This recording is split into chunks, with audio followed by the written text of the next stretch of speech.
श्रीमान संजय यादव जी 6 मिनट। धन्यवाद उपसभापति महोदय।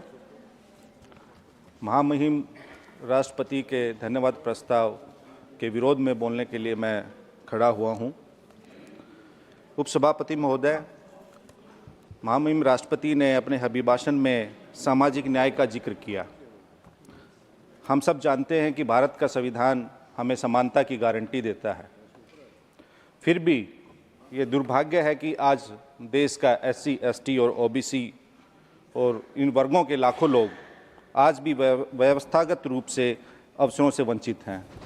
उपसभापति महोदय, हम कबीर साहब के अमर देशवा और संत रविदास के बेगमपुरा की परिकल्पना तथा धन्ना भक्त, नामदेव छिपा, सेन भक्त, संत दादू पलटू, संत शिवदयाल शालिग्राम के सौहार्द, न्याय, समता के दर्शन और वैचारिकी को मानने वाले लोग हैं। अफसोस है कि आज देश के करोड़ों वंचित, उपेक्षित, उपहासित, उत्पीड़ित, वांछित, लांछित लोग और इन लोगों के लिए सामाजिक न्याय एक सपना बन के रह गया है। आज शोषक और शासक दोनों ही सामाजिक न्याय की बातें कर रहे हैं, सामाजिक न्याय की भाषा का प्रयोग कर रहे हैं।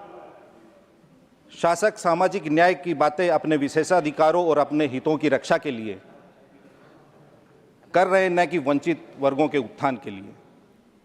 पिछड़े और हाशिए पर रहने वाले लोग आज भी समान पहुंच, सम्मान और समान अवसरों की प्रतीक्षा कर रहे हैं।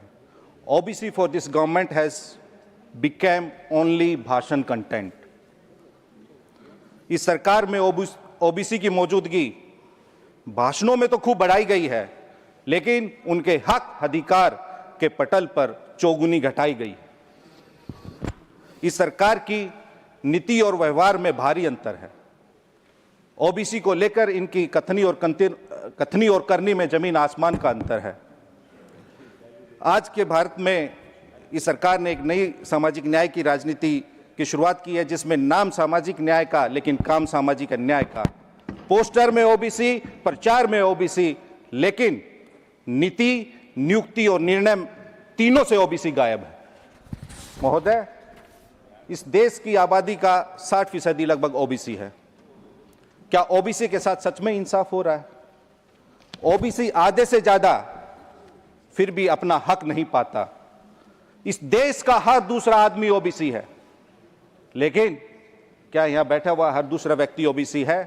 क्या इस देश के सचिवालयों में, क्या इस देश के विश्वविद्यालयों में, क्या इस देश के आयोगों में, क्या इस देश के सार्वजनिक उपकरणों में OBC निर्णायक पदों पर है?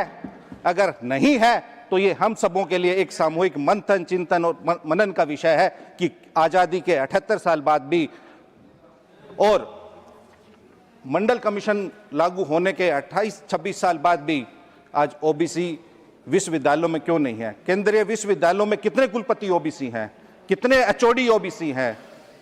नहीं है। UGC की अपनी रिपोर्ट है कि पिछड़े OBC विद्यार्थियों पे OBC आप अरे 10 साल पहले नहीं थे तो क्या आप भी वही आना चाहते हैं जहां 10 साल पहले थे? संजय जी आप 10 साल पहले यहां आए हैं। महोदय, OBC को मिलने वाली 9 लाख नौकरियां उन्हें नहीं दी गई है। अगर आप OBC बैकलॉग की बात करेंगे तो 9 लाख से अधिक OBC बैकलॉग है। 26 साल मंडल कमीशन के लागू होने के बाद भी आरक्षित कोटे की, OBC आरक्षित कोटे की 7% वैकेंसियां खाली हैं। क्यों खाली हैं? आप जवाब दीजिए इस बात का। कौन बेईमान है जो OBC को उनके हक और उनके अधिकार से वंचित कर रहा है? इन्होंने एक नया फिल्टर लगा दिया है, NFS, नॉट फाउंड सुटेबल। देश के हर दूसरा आदमी OBC है और इन लोगों को एक काबिल OBC नहीं मिलता, सुटेबल नहीं मिलता, इनको कोई उपयुक्त नहीं लगता। कौन लोग हैं वो जो OBC को NFS घोषित करते हैं? महोदय, उन लोगों की सामाजिक पृष्ठभूमि देखनी चाहिए, उन लोगों की जांच करनी चाहिए सामाजिक पृष्ठभूमि जो लोग जन्म से अपने आप को श्रेष्ठ समझने के अहंकार में पले बढ़े हैं, जो अपने OBC को अपने से नीचे को तुच्छ मानते हैं, उनको लगता है कि सब लोग NFS हैं। अगर ओबीसी इस देश का हर दूसरा आदमी आपको एनएफएस लगता है तो आप उसको अपने बराबर लाने के लिए क्या कर रही है, आपको इसमें मेंशन करना चाहिए। 9 लाख उनके पद रिक्त क्यों हैं, इसका आपको ओबीसी का जब बात आती है इतना न्यायिक हस्तक्षेप बढ़ जाता है। ओबीसी के मसले वर्षों वर्षों से कोर्ट में पड़े हैं, सारी रिपोर्ट्स देते हैं। महोदय, बीजेपी शासित राज्यों में ओबीसी समुदाय के लोगों के साथ जबरन उनका घर तोड़ने, बिना नोटिस कार्रवाई करने और भेदभाव की खबरें सामने आ रही हैं जो सीधे तौर पे उनके संवैधानिक अधिकारों का हनन है। शासित वर्ग, विशेष रूप से पिछड़े, दलित और वंचित अभी भी न्याय की प्रतीक्षा कर रहे हैं। न्याय की राह अभी दूर दूर तक नहीं खुली है। दिखावटी उपाय तो किए जा रहे हैं, लेकिन शिक्षा, स्वास्थ्य, सेवा और रोजगार में व्याप्त गहरी असमानताएं अभी भी उलझी हैं।